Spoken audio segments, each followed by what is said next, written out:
Assalamualaikum warahmatullahi wabarakatuh. Perkenalkan, nama saya Santi Suryanti dengan NPM 1910303010. Di sini saya akan menjelaskan mengenai lembar kerja peserta didik yang berbasis inquiry dengan materi suhu dan color. Pada lembar kerja ini, judulnya adalah pengaruh jenis dan warna bahan terhadap perpindahan color. Di bagian depan terdapat judul dan nama anggota yang akan diisi oleh peserta didik. Selanjutnya pada bagian lembar kedua berisi kompetensi dasar dan indikator yang diujikan. Ada juga petunjuk pengerjaan bagi peserta didik. Nah, pada lembar ketiga baru memasuki isi yang meliputi permasalahan. Nah, permasalahan di sini saya mengambil mengenai seorang siswa diberi tugas untuk membuat dan membawa es lilin ke sebuah acara yang diadakan oleh wali kelasnya. Mereka berencana akan mengadakan kunjungan belajar ke sebuah museum. Namun, siswa tersebut baru sadar bahwa ternyata di rumahnya tidak terdapat termos khusus tempat es. Dia khawatir kalau es lilin yang dia buat akan mencair ketika acara berakhir, karena es baru akan dinikmati setelah kunjungan belajar selesai. Dia harus bisa mencari wadah yang setidaknya membuat es lambat mencair. Sementara itu, di rumahnya terdapat beberapa wadah yang terbuat dari besi dan plastik dengan warna yang bervariasi.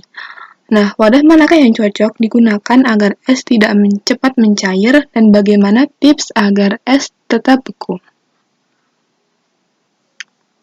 Nah, sesuai dengan judulnya, permasalahan tersebut mencari sebuah penyelesaian berupa warna dan jenis bahan apakah yang dapat memperlambat es mencair, dan itu berkaitan dengan perpindahan kalor yaitu konveksi dan radiasi.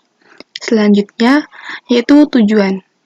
Tujuannya adalah untuk memahamkan peserta didik terhadap konsep suhu, kalor, dan perpindahan kalor dalam kehidupan sehari-hari. Yang kedua, menganalisis wadah dan cara apa yang cocok digunakan untuk permasalahan. Dan pada bagian ketiga, terdapat rumusan masalah yang meliputi bagaimana pengaruh jenis bahan atau wadah terhadap perpindahan kalor dari lingkungan, dan bagaimana pengaruh warna bahan terhadap perpindahan kalor dari lingkungan, dan terakhir, apakah es batu dapat memperlambat mencarinya es lilin? Nah, pada bagian 4 berisi hipotesis. Di sini peserta didik akan merumuskan kemungkinan-kemungkinan dari permasalahan yang ada. Terdapat juga dan bahan untuk membuktikan hipotesis. Selanjutnya, prosedur kegiatan yang meliputi 3 prosedur kegiatan pengaruh jenis bahan, pengaruh warna bahan, dan pengaruh penambahan es. Dan di bagian ini terdapat tabel pengamatan dari ketiga prosedur di atas. Jadi, saat ada 3 prosedur, maka tabel juga harus ada 3. Nah, nantinya peserta didik akan mengisi kolom-kolom di sini dengan keterangan bertanda plus ini. Semakin banyak es yang mencair, maka akan semakin banyak plus yang diletakkan di tabel-tabel tersebut. Nah, selanjutnya analisis dan pembahasan. Di sini peserta didik diminta untuk menganalisis data yang sudah diperoleh dengan cara mengaitkannya dengan konsep suhu dan kalor serta konsep perpindahan kalor. Nah, mereka juga akan mendiskusikan pengaruh 3 variabel yaitu warna bahan, jenis bahan, dan penambahan es dengan jumlah es yang mencair. Ini terdapat ruang kosong untuk analisis dan pembahasan oleh peserta didik. Kesimpulan.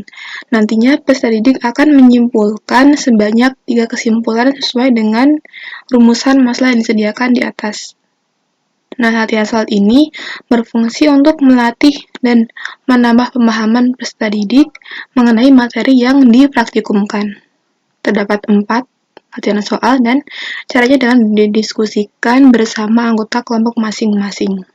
Nah, yang terakhir adalah evaluasi. Evaluasi ini berfungsi sebagai penilaian terhadap pemahaman peserta didik dengan materi yang diajarkan.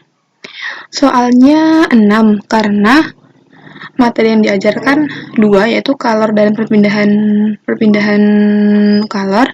Jadi, materi yang diujikan di sini hanya 2. Dan 3 soal pertama berisi tentang konsep kalor, dan 3 soal kedua berisi tentang perpindahan kalor dengan variasi dengan kesulitan yang bervariasi, yaitu C1, C2, C3, C4, bahkan ada C5. Nah, yang lembar terakhir terdapat lembar pengerjaan yang akan digunakan peserta didik untuk mengerjakannya, dan nantinya akan dikumpulkan di akhir pelajaran. Sekian dari saya, terima kasih, kurang lebihnya mohon maaf. Wassalamualaikum warahmatullahi wabarakatuh.